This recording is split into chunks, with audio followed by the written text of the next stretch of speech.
Oi, oi, tudo bem? Acho que eu estou ao vivo, é a minha primeira live, então não tenho certeza.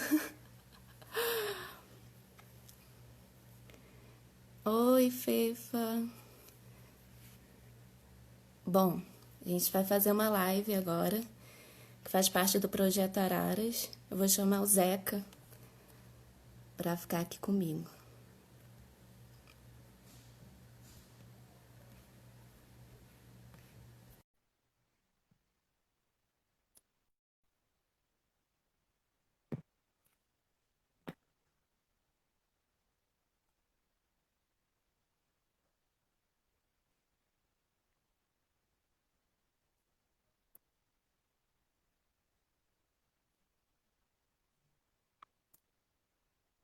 Zeca, esperar o Zeca entrar. Gente, é minha primeira live.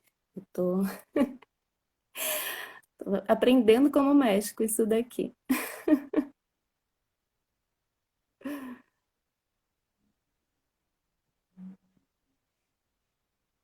Bom, essa live vai falar um pouco sobre os resíduos, o destino correto dos resíduos com o olhar da permacultura.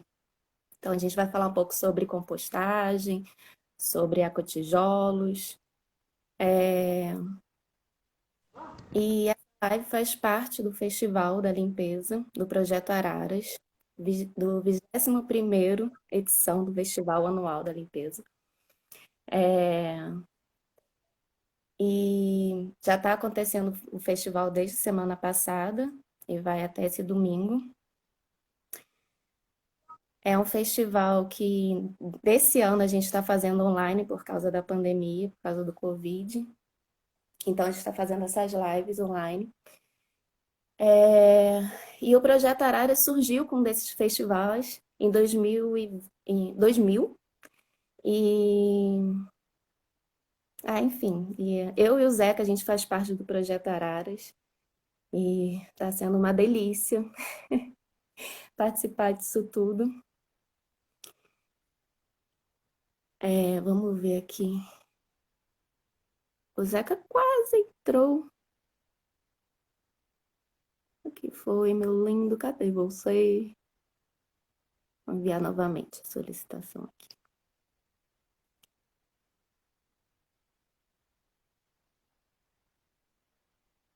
É...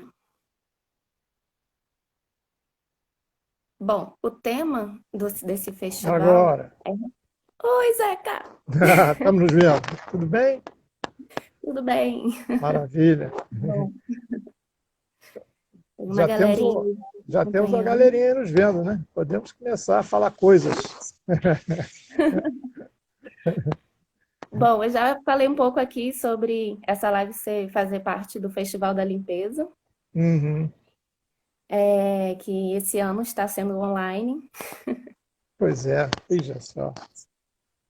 A que ponto chegamos? Pois é, né? O planeta está pedindo ajuda, Com realmente, né? certeza. E através dessas lives a gente vai tentar trazer um pouco de conhecimento para ampliar a consciência das pessoas também, né? Vamos fazer o que é Isso. possível com o que temos. E dá um.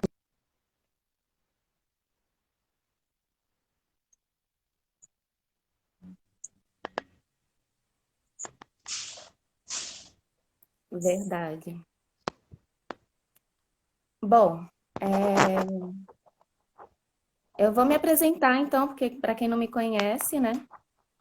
Eu sou a Érica Brotherhood, sou arquiteta, trabalho com sustentabilidade, arquitetura sustentável e agora eu estou me especializando em geobiologia, que é o estudo das casas saudáveis. Então a gente transforma a casa saudável não só no seu, na sua estrutura, né? Mas também nas suas energias. Fora isso, eu tenho um projeto junto com a Marina chamado Pé de Prano. Zeca, sua internet está ruim, eu acho que você tem que se aproximar um pouquinho mais da fonte. Isso se ele estiver me ouvindo. Oh, caiu. Vou tentar de novo.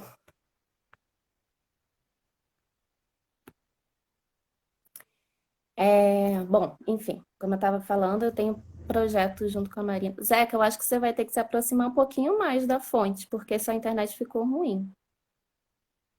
Mas não tem como não. É difícil. Ouviu? Eu ouvi bem. Vamos ver se eu consigo alguma coisa aqui.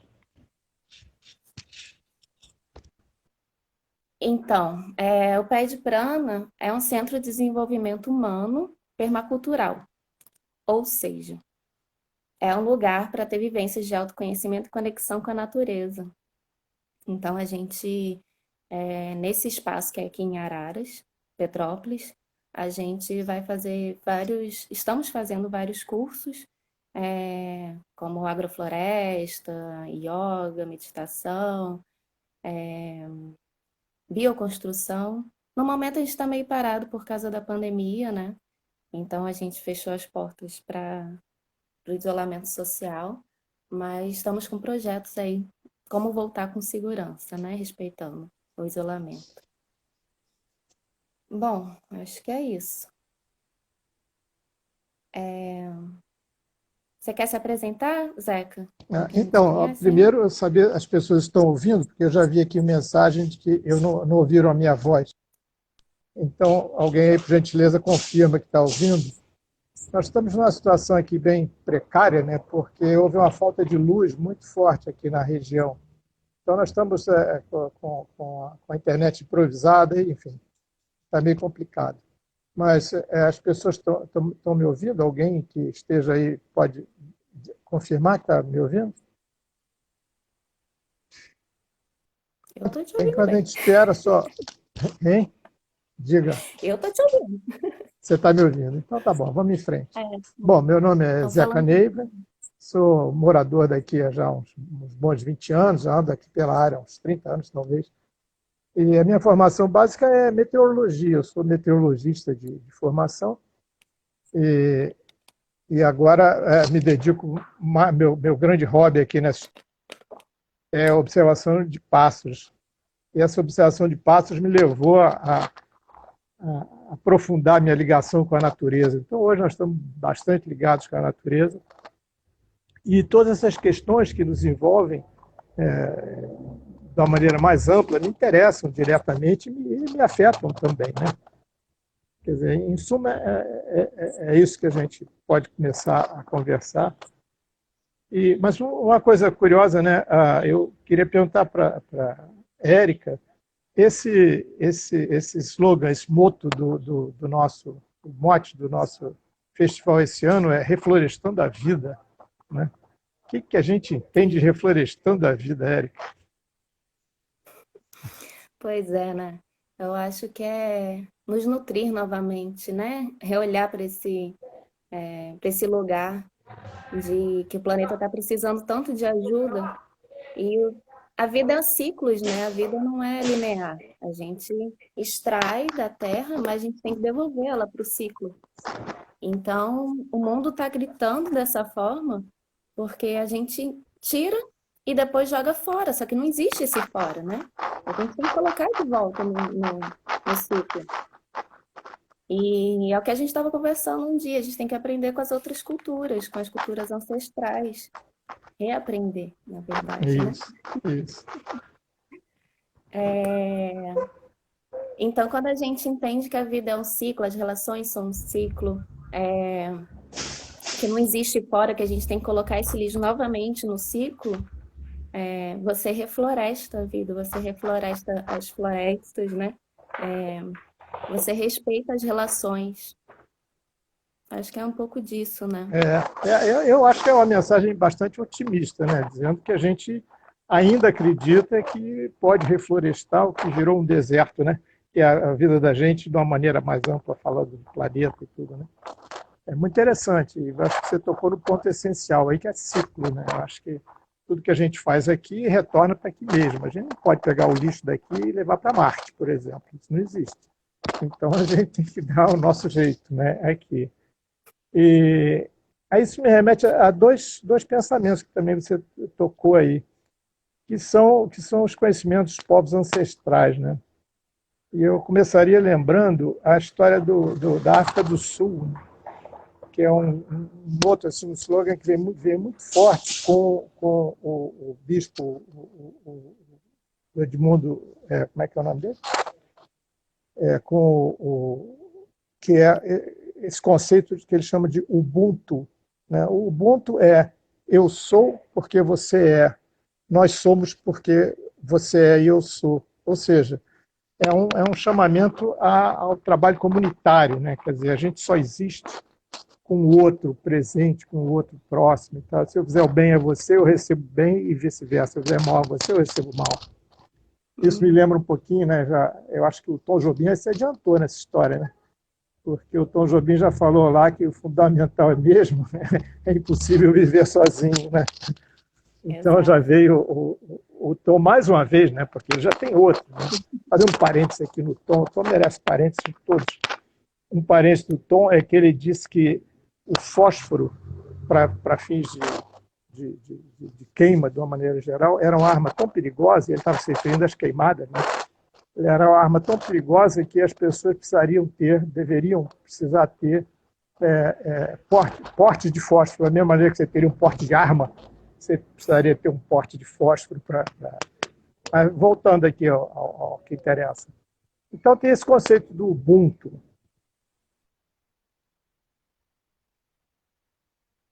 Acho que você travou. Espera um pouco para ver se destrava.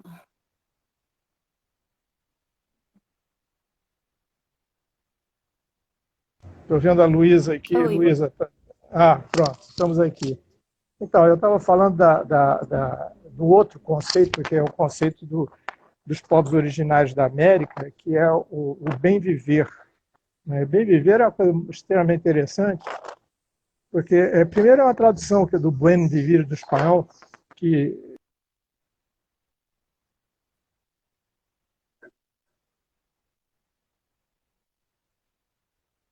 travou de novo. Hum. Gente, aqui em Araras está chovendo, está sem luz, está meio complicado. Mas a gente está tentando mesmo assim, a gente vai conseguir. Ei, voltou. Cortou, voltou. Cortou de novo. Somos brasileiros, não desistimos, não. Voltou. Só que tá meio ruim, Zeca. Vai mais pertinho da fonte, talvez. Se der.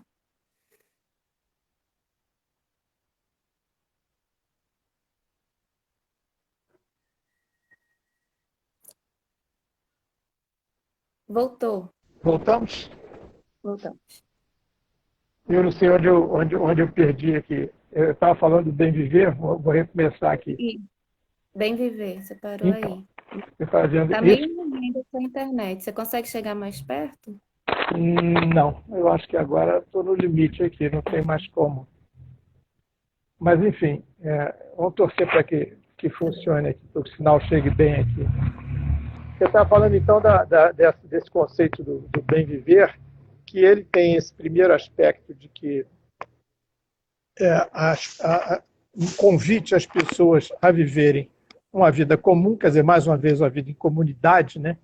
Mas, além disso, em comunidade com a natureza. E aí entra um aspecto que eu acho crucial da história toda, que é o seguinte: quando a gente usa determinados termos na nossa fala diária, como, por exemplo, recursos humanos, recursos naturais, capital humano, nós estamos tratando todas essas coisas como se fossem coisas e não sujeitos.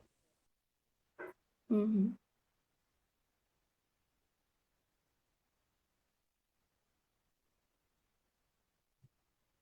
Hum.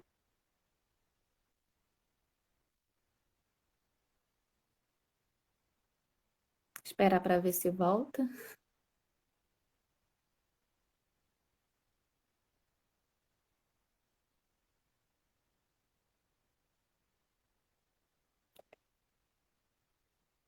Bom, acho que eu vou começar a falar um pouco sobre ações sustentáveis.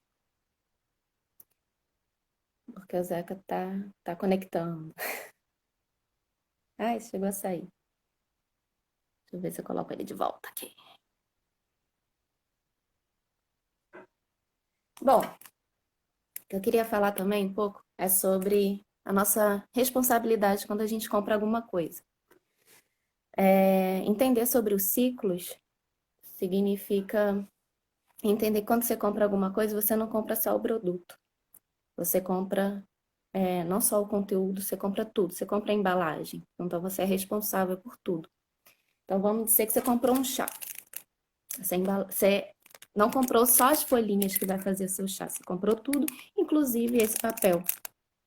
Então, a gente tem que pensar não só no descarte, porque agora esse papel é seu, né? Esse plástico agora é seu. O que você vai fazer com isso? E a gente não tem que pensar só no descarte, né? Não é só para onde vai, se vamos reciclar, se vamos reutilizar, porque, como o Zeca estava falando, não dá para ir para Marte, né? Ou jogar no buraco negro do universo. E da onde vem? Como é que é feito? Tentar convidá-lo aqui novamente. E da onde vem esse plástico? Como é que é feito? Já que você é responsável por ele agora?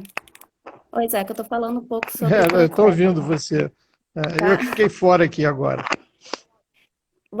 Só vou terminar aqui o meu Claro, raciocínio, claro, aí você claro. volta, então. Claro, claro. E aí a gente vê se a internet vai ficar firme, forte. Enquanto isso. Então, agora a gente tem que pensar como você é responsável por isso daqui, pensa também como é que foi que isso aqui foi feito. Como é que foi extraído da natureza, como é que foi a fabricação disso, se teve mão de obra escrava, se não, né? Porque você virou um patrocinador dessa marca.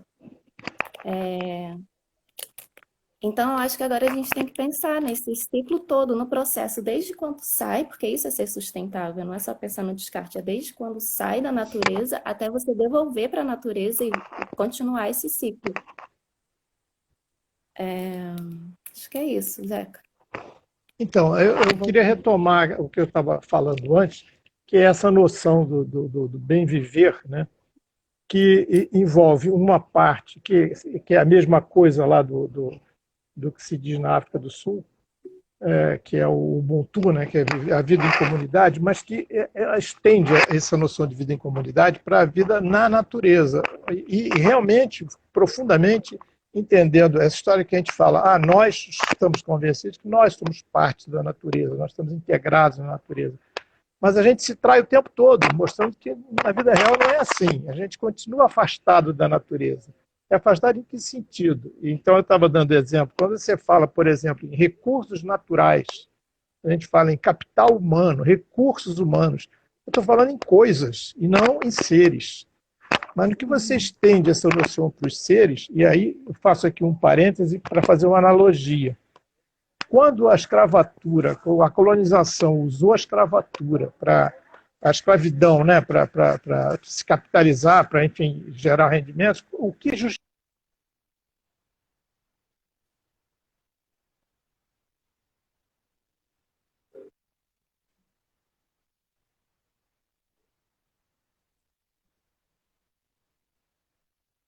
Tá falhando, Zeca.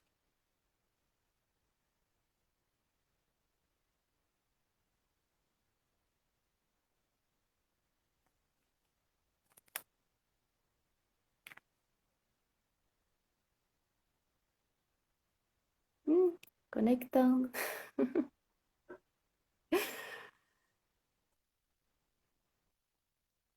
Perdemos um pouquinho. Você está falando sobre a escravidão, Não, sobre. então, eu estava defendendo esse ponto de vista, que é a analogia que eu faço. Como as pessoas que escravizaram outros se justificaram para poder escravizar o outro. O outro não é humano, que o outro não é um sujeito de direito, é um objeto. Se o outro é um objeto, eu faço dele o que eu quero. Eu compro, vendo, enfim, Não eu tem faço alma. tudo.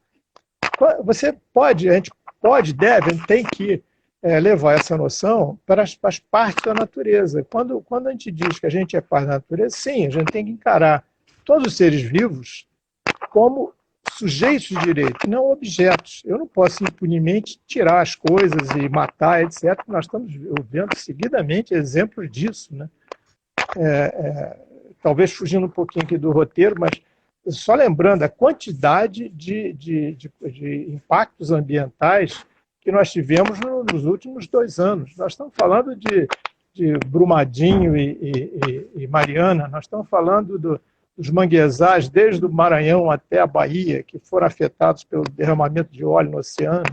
E agora, né, neste exato momento, nós estamos vendo, quer dizer, depois da Amazônia em chamas, do Dia do Fogo, nós estamos vendo a pior de tudo. Agora mesmo eu estava lendo uma estatística de que 39% do Pantanal já foi queimado. São milhares de animais, são milhares de seres mortos.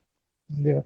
Então, esse discurso de que, sim, eu concordo que nós somos parte da natureza. Não, ele tem que ganhar uma materialidade. Não basta eu dizer assim, eu acho isso. Não, acho, mas tem que colocar isso na prática, sair dessa fala.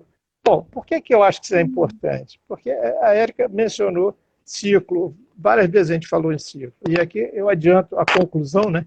Eu conto o fim do filme para a gente poder não se perder no que eu quero dizer aqui, que é o seguinte: nós queremos falar para todo mundo que está aqui conosco que o lixo hoje é um problema enorme, um problema global, no mesmo nível de complexidade, de importância, de que outros grandes problemas que a gente está vivendo. Escassez de água, né? Poluição de ar, poluição dos oceanos. Só para dar uma ideia. Bom, então, antes de detalhar isso, vamos voltar a isso. Então, a Érica bateu mais de uma vez nessa ideia do ciclo. O que a gente produz aqui fica aqui. Eu não posso pegar o que sobra no final de um processo qualquer de produção e levar para Marte ou fazer qualquer outra coisa com ele. Não, ele fica aqui com a gente, óbvio, né? Estou falando uma obviedade, mas que tem que ser explicitada. E nesse enfoque, a gente tem que lembrar que o nosso modo de produção, nossos seres humanos, nossa humanidade, né? Ele se extrair do solo, extrair da água, extrair do ar, né? Criar o que a gente chama de matérias-primas, a gente vai processar essa matéria-prima e gerar produtos, e vai comercializar, vender os produtos, vai consumir, e no final vai descartar. Mas ao longo de todo esse processo, a gente está falando de retirar, e em cada fase desse processo eu tenho resíduos. No que eu tiro as coisas da terra, no que eu tiro o minério do chão, a quantidade de resíduos é fantástica. Está aí Mariana e Brumadinho, que não me deixa mentir, né? Também, quando eu transporto, eu vou deixando restos pelo caminho. E aí eu produzo na fábrica, e a fábrica tem um monte de resíduos também, e por aí vai. Ao longo de todo o processo, eu gero resíduos. E o importante da história é que claramente não é um processo cíclico, como a Érica estava lembrando muito bem. Não é um ciclo, é um sistema aberto. Uma plantinha, ela cresce, né, ela tira nutrientes da terra, ela gera suas folhas, seus frutos, e as folhas caem, depois o tronco cai quando a plantinha morre, e tudo aquilo retorna para a terra. Os nutrientes que foram retirados, o carbono que foi usado, tudo isso retorna. É um ciclo fechado, né? Enquanto o nosso sistema de produção, ele não é um ciclo fechado, ele é um sistema aberto. Se ele é um sistema aberto, tem uma coisa fundamental. Como é que a planta faz todos esses processos? Usando energia. Quase todos os casos na natureza, a energia é energia solar. Há tantas exceções, né? Animais que vivem a 1000 metros de profundidade e tal, que não vêm à luz do sol, mas isso é a absoluta exceção. A regra nossa é que nós usamos energia solar. A energia que está disponível o tempo todo é abundante e a vida depende dela. Quando você chega no processo do sistema linear, de onde vem a energia? A energia hoje em dia, vem essencialmente de combustíveis fósseis, carvão, petróleo, né? E ela é retirada da Terra, gera mais resíduo quando é retirada da Terra, e ela é desperdiçada no final de contas. Então, nós estamos num sistema aberto que consome energia e não retorna energia, diferentemente do ciclo natural, do ciclo das plantas, dos animais, né? E ao longo de todo o processo gera lixo, né? A gente, e os números são espantosos. Os números do oceano, que eu já segui de perto há algum tempo, hoje, só para usar uma frase de efeito assim, tem mais lixo no mar do que peixe, né? Quer dizer, é uma coisa fantástica. E em cada um dos oceanos, você tem no centro dos oceanos uma ilha de lixo, essencialmente de plástico nesse caso, né? Porque os oceanos têm uma circulação, que é a água gira todos no mesmo sentido, no sentido anti-horário, então esse lixo vai convergindo para o centro dos oceanos. As ilhas de plástico, que têm 2 a 3 metros de espessura, ocupam áreas enormes. Um navio não pode passar ali, porque senão entope tudo no navio e tal. Isso é em todos os oceanos do planeta.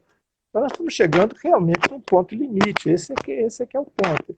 E a gente tem que entender hoje que o lixo, então, adquire uma tal importância dentre os problemas que nós estamos vivendo, que ele se equipara a todos esses, os piores problemas que nós estamos vivendo, de escassez de água, de poluição de ar, de tudo mais, né? Então, acho que o grande ponto aqui da nossa conversa de hoje é, bom, e aí, o que a gente faz com isso? Né?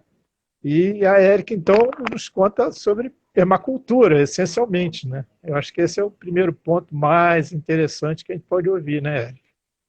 Sim. Então, o que é a permacultura, né? Tem muita gente que ainda não sabe. Bom, a palavra é a cultura permanente, ter uma forma de pensar sistêmica e de planejar, que entende que a agricultura, a casa, as relações, tudo está em ciclo. Então, a gente usa a sabedoria ancestral e a ciência moderna para começar a reolhar para a vida, né? Então, assim, por exemplo, na natureza, a gente tem vários elementos. E cada elemento, elemento que eu digo assim, nós mesmos estamos incluídos nisso, né? Como um elemento na natureza, como parte da natureza. Uma plantinha, uma galinha, enfim, tudo tem funções e necessidades. E quando a gente identifica isso, quais são as nossas necessidades, o que a gente pode dar, vira uma troca. Então, por exemplo, na agricultura, você entende que uma planta pode trocar com outra planta, a gente chama isso de consórcio. E aí a gente colocando elas duas juntas, uma oferece abrigo, a outra oferece um solo mais fértil, algo no solo que ela precisa, e a gente coloca elas juntas e não precisamos de agrotóxicos, que nem é a monocultura. Então, assim também é nas nossas relações. Quando a gente identifica o que a gente precisa, alguma outra pessoa pode dar em troca, e o que a gente também tem, a gente dá. Isso cria uma abundância, porque a gente atinge as nossas necessidades básicas. E daí a gente cria uma abundância para poder dar aos nossos excedentes. Zeca, eu acho que você foi embora novamente.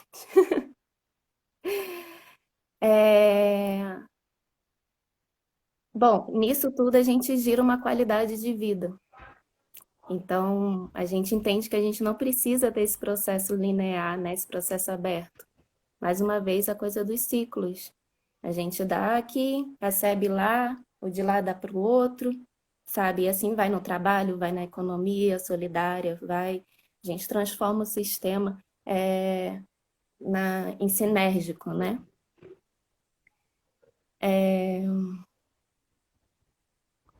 Bom, eu acho que eu resumi aqui bem resumido o que é a permacultura. Ela foi criada por 2 australianos. É nova, apesar da gente ter incluído no conceito a ciência antiga, ancestral, sabedoria ancestral. Eu acho que é isso. Acho que eu consegui. Eu queria falar um pouquinho, então, sobre o outro aspecto, que é a compostagem, mas talvez no final, né, Érica, a gente possa dar exemplos mais concretos de como as pessoas poderiam utilizar, né, esses conhecimentos, esses saberes todos, na sua vida pessoal, principalmente, e em outros aspectos da vida.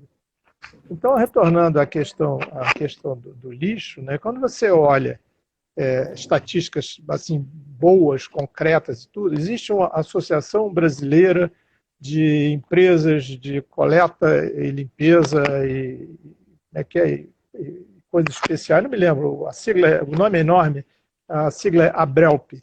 A ABRELP tem estatísticas muito interessantes. Uma delas, que chama mais a atenção da gente, é que praticamente metade, na realidade mais da metade, 52% dos resíduos que a gente gera na nossa vida como normal, no Brasil, mas não é muito diferente em outros países do mundo, metade do que a gente gera é orgânico. Metade do que a gente gera é comida desperdiçada. O desperdício de comida no Brasil atinge números.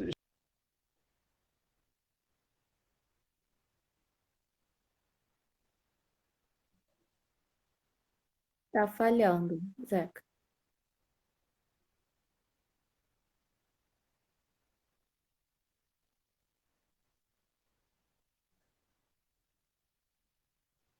Tá cortando, Zeca. Vamos ver se você se conecta aí novamente. É engraçado, quando você começa a falar, cai.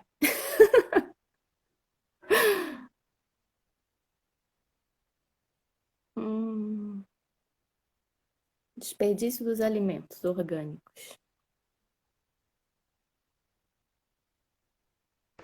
E agora, voltamos? Voltamos, então. Eu estava dizendo que as estatísticas dessa ABRELP, que é a Associação das Empresas de Limpeza, eles dão conta de que 52% do lixo que a gente gera é orgânico e que o desperdício de comida é absurdo. Nós estamos falando o que se desperdiça de comida. Isso é Brasil, tá?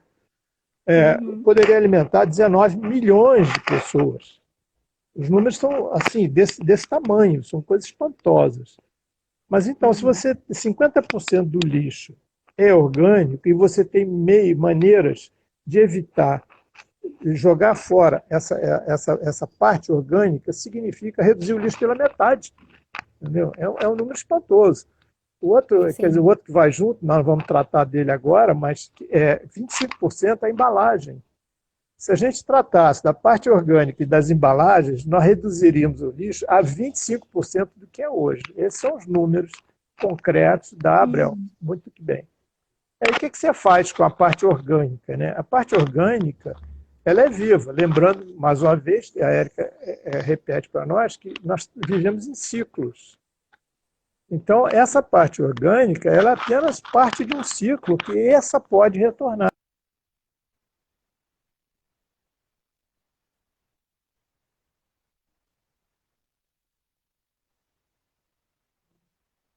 Tá cortando, Zeca.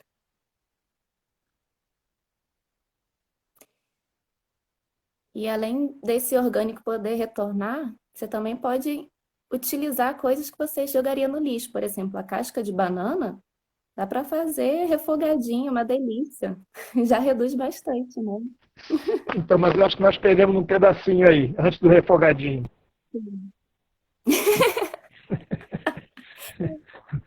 Volta, cortou. Volta. Cortou. Não, então, eu estava dizendo que essa parte orgânica, essa fração orgânica dos resíduos, ela pode, e há maneiras de fazer ela retornar. E essa forma é o que se chama de compostagem. A compostagem é você fazer retornar à natureza aquela parte que foi perdida no uso dela. Então, se você pegar os restos de cozinha, os restos a para de grama no jardim, os galhos de árvore que caem, etc., etc., e der um tratamento adequado, você vai transformar aquilo em composto orgânico ou humus, que vai servir para enriquecer o solo de novo. Você vai utilizar aquilo e vai fazer aquilo retornar à natureza de uma forma altamente benéfica para o solo, para qualquer coisa, para a sua plantinha em casa, para o seu jardim de planta ou para a sua grande fazenda de produção. Quer dizer, isso não tem escala, isso vai a todas as escalas. E Dá para fazer em pequena escala mesmo. exatamente, você pode fazer isso numa grande fazenda de produção, você pode fazer isso em casa, num apartamento, na cidade. Quer dizer, esse é o ponto essencial da história. Mas como Não tem fazer? desculpa. Não, não tem desculpa, na realidade não tem desculpa. Mas, basicamente, você tem duas maneiras, né, de fazer essa compostagem. Usando minhocas, que é o que chama de vermicompostagem, e o que chama de compostagem seca ou compostagem aeróbica. Quer dizer, há uns puristas que dizem que o produto da vermicompostagem é o humus, e o produto da compostagem aeróbica seria o composto orgânico. Mas eu não vejo diferença num e no outro. Enfim, todos esses materiais são extremamente ricos em nutrientes, eles contribuem enormemente para a aeração do solo, para reter a erosão, e o mais importante,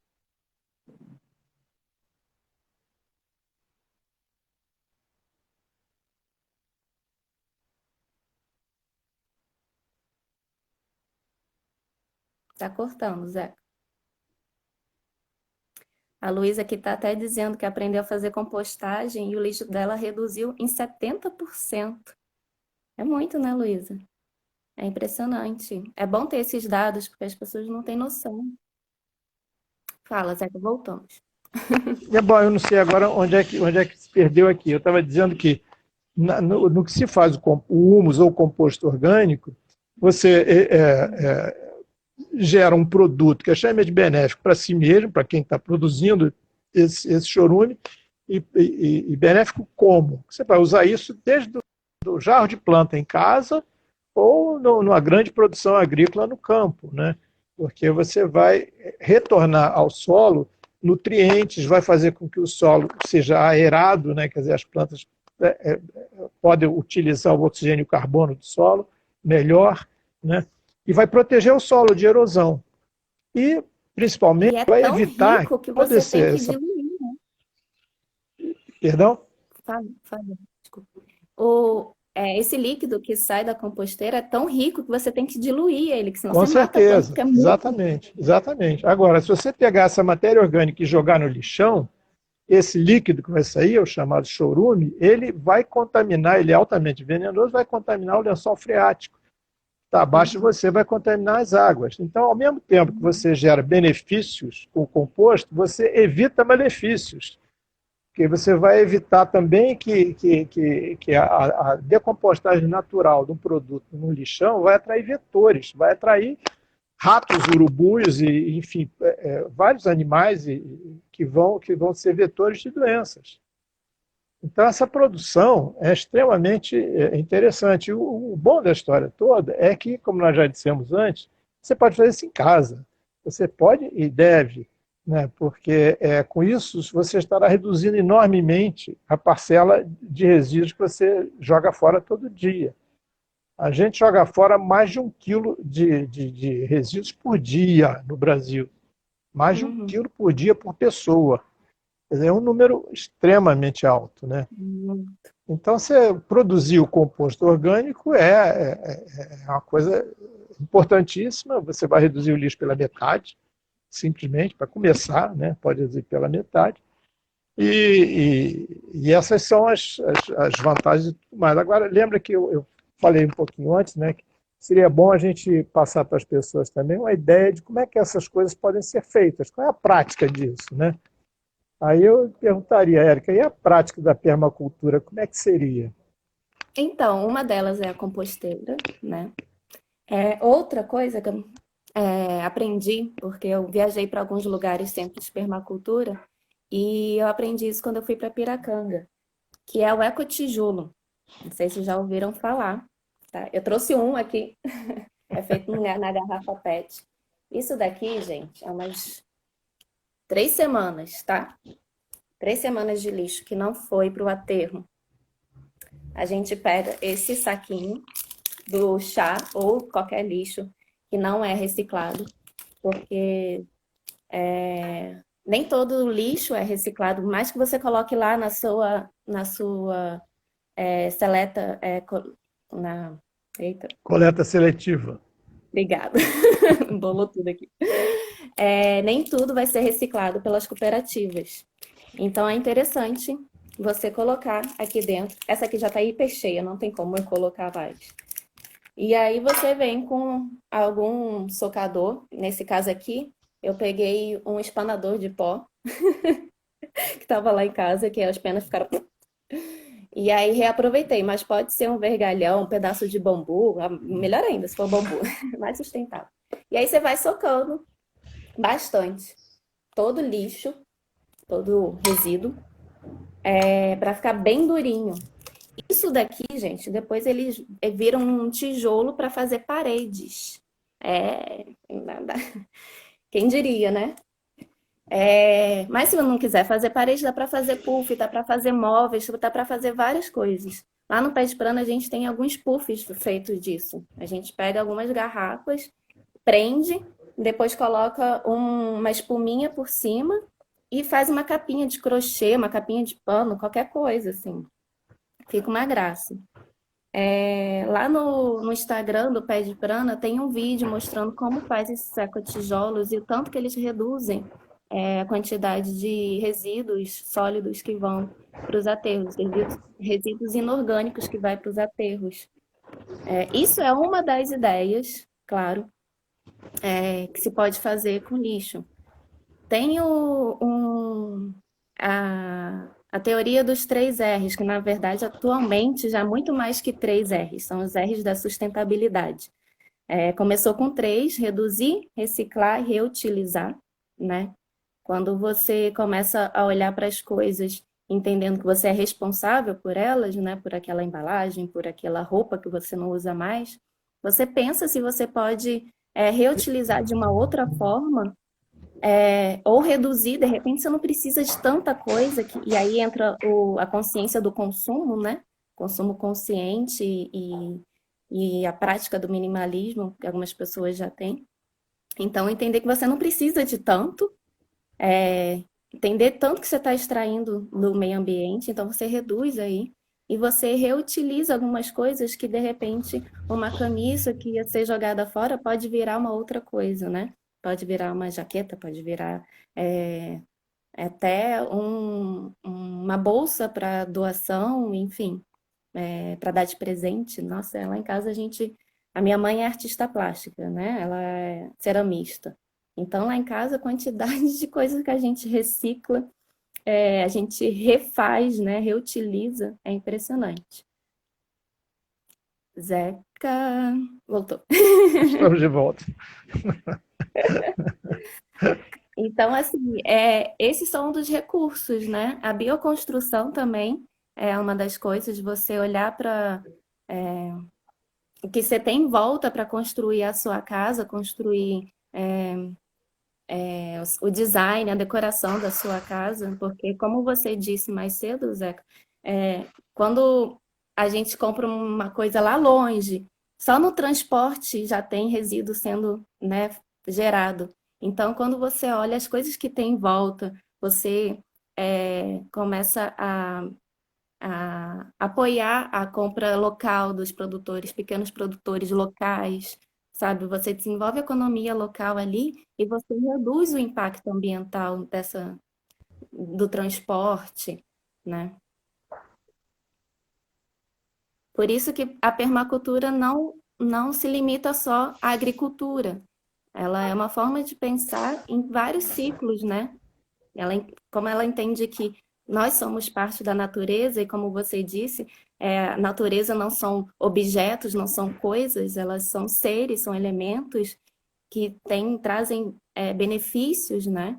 Até uma árvore, quando está num dia super quente, né? Um solão, uma árvore te traz uma sombrinha, né? E te traz o ar de mais qualidade. Então, você entende que a natureza é qualidade de vida, né? De vida. Então, até fazer um parênteses aqui, uma coisa que eu achei muito interessante, que tem um livro recente, que eu não me lembro assim de memória nem o nome do autor, mas depois a gente pode deixar aqui nas referências dessa live, em que eles estudaram, a equipe deles são pesquisadores ingleses, desculpa, alemães, que estudaram a comunicação entre árvores. Então, eles mostram, demonstram isso tem vídeos, enfim, que uma floresta toda se comunica através das raízes que se estendem através de fungos, e as árvores todas se comunicam. Esses caras descobriram a internet das árvores. As árvores, sim, os exemplos, sim, são fantásticos. Os exemplos são, por exemplo, na África, as girafas vêm e começam a comer as folhas das árvores, mas elas só comem na beirada, porque as árvores lá de dentro são avisadas. E as árvores são capazes de reduzir a seiva que existe nas folhas para evitar a predação por girafa. É uma coisa absolutamente fantástica e, hoje em dia, isso é ciência. Isso não é invenção nem nada, não. Esse foi o parênteses que eu quis fazer aqui. Mas, então, aproveita, voltando aqui à compostagem, e como fazer, né? Como é que a gente vai usar isso? Então, a compostagem ela pode ser extremamente simples. Você pode fazer no seu apartamento, no meio metro quadrado de área que você tenha, você, com baldes de plástico, você vai fazer com que você possa colocar os restos de comida, não espera deteriorar, e está utilizando minhoca, no caso, porque você quer alguma velocidade na geração do composto orgânico. Se você tiver um jardim, então, é muito mais fácil. Qualquer área você pode utilizar para fazer um pequeno depósito.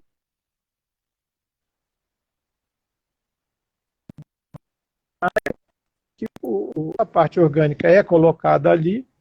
Se você tiver a para de grama, resto de jardim, aí melhor ainda, porque você vai fazer com que a composição, a compostagem, né, a decomposição seja mais rápida, mais eficiente. No final, você vai tirar o produto, que é o composto orgânico, peneirar, o que não tiver compostado ainda retorna para a composteira, e você vai utilizar nos seus vasos do jardim ou na sua produção da horta doméstica. Enfim, você vai usar em todas as possibilidades que você tem de plantar alguma coisa e criar.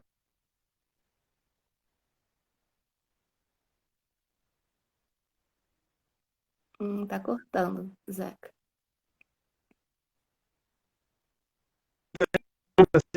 Qual é melhor? É melhor fazer com minhoca ou sem minhoca, não sei o quê. Grosso modo, eu digo assim, se você tem pouco espaço e pouca possibilidade, você fazer a vermicompostagem, ela é muito mais efetiva. Se você tem um espaço grande, você não precisa, até porque se você tiver solo, na hora que você criar a sua composteira, os pequenos vertebrados e os invertebrados vão aparecer naturalmente, eles vão procurar ali, né? E eles é que vão promover essa decompostagem, essa decomposição das coisas. Quando você fala em minhoca, né, quase todo mundo aqui usa a famosa já minhoca australiana, que é a minhoca vermelha, tem uma produção fantástica, né? E é muito simples, é de uma simplicidade total. Interessante da história. Nós temos composteira em casa já faz um tempão, e qualquer pessoa que quiser nos dar o prazer da visita vai poder comprovar que não tem cheiro, não atrai animal nocivo, nada disso. Claro que a gente tem que ter uma série de cuidados. Por exemplo, a gente não coloca carnes na composteira, porque a carne pode sim ter mau cheiro, quando a carne decompõe, ela tem mau cheiro, e outros detalhes que a gente não coloca, coisas que espantem, que afastem as minhocas, por exemplo. Então, cebola, por exemplo, não é uma boa. A minhoca não gosta de cebola, ela reage um pouco à cebola. Tem que pensar na minhoca como se fosse um bebezinho, né? Exatamente. Mas é um bebê que se reproduz rápido. Mas assim, ela não gosta de coisas muito fortes, né? Exatamente. Carne e tal. Isso aí foge disso. Mas tirando isso, alho, quer dizer, todas essas coisas assim, e gorduras, né, de uma maneira geral. Queijos e tal, você não vai colocar na composteira, né? Mas é um processo muito simples de fazer. E aí vem uma coisa que quase já, em termos de sugestões que a gente pode pensar, né? A exemplo de um projeto que eu acho que é na cidade de Los Angeles, nos Estados Unidos, A prefeitura tem um serviço de orientar as pessoas como fazer a sua composteira, como compostar em casa. Ela apoia, incentiva, dá aula de compostagem e tudo mais. Por que a prefeitura faz isso? Porque a prefeitura, fazendo isso, reduz metade do lixo que ela tem que tirar. É um grande Uhum. negócio para a prefeitura. Então, é uma coisa muito boa até nesse aspecto. E isso nos leva a pensar em sugestões, né? Que ideias que a gente pode dar, né? Uhum. Uma delas é nessa linha. Quer dizer, nós, no Projeto Araras, que é uma sociedade Sim. civil, né?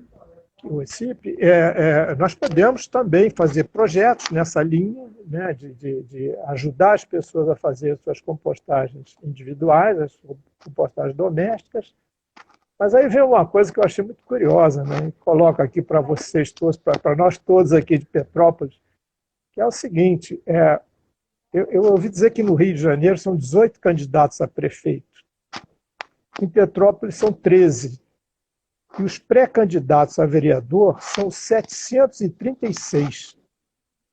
Então, nós temos 749 pessoas interessadas em se dedicar, né, abnegadamente ao serviço público, já que são 749 candidatos, né?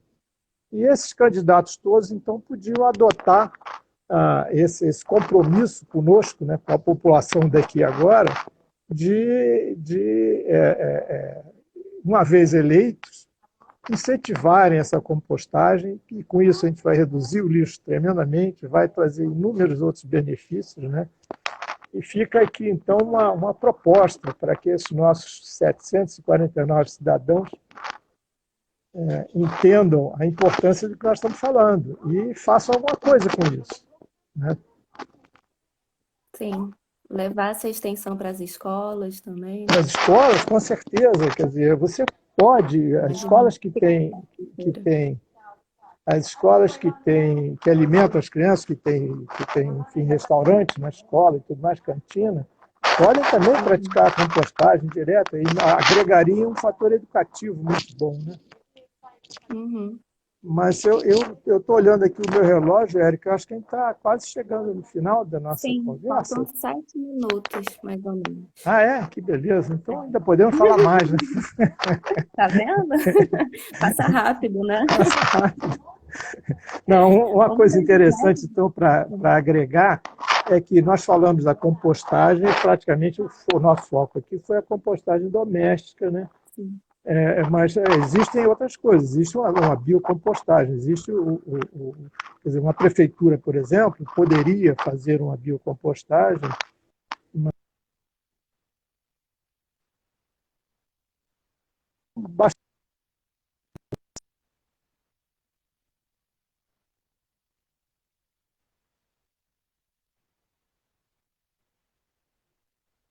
Tá cortando um pouco.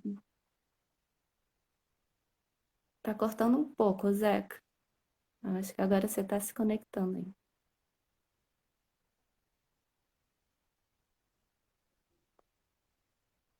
Bom, é, é levar essa compostagem para as escolas. Oi, fala. Não, então, nós perdemos um pedacinho só aqui.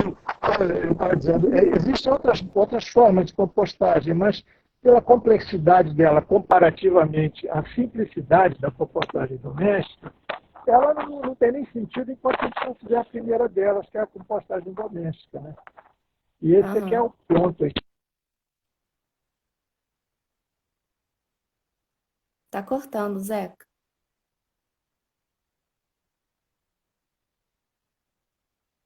Bom, enfim, tá? A gente volta 6 minutos. É, acho que é entender que ampliar essa compostagem pode ser para as escolas, a reciclagem também. Inclusive os ecotijolos, gente, se vocês não tiveram o que fazer com isso depois, além de poder dar para o pé de prano, que a gente dá um bom destino para eles, a gente também pode pensar em projetos junto com instituições de caridade para construir, de repente, um local, ou reformar, ou ampliar com paredes ou até mesmo com móveis. Então, assim, a gente tem várias soluções efetivas de como reutilizar os recursos da natureza, né? Recursos como seres. E não deixar lixos por aí, não deixar esses resíduos que são tão valiosos irem simplesmente para o aterro.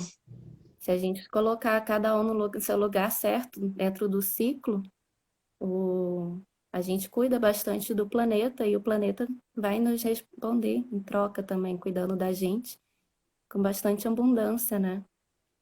É a questão da gente repensar nas nossas ações, né?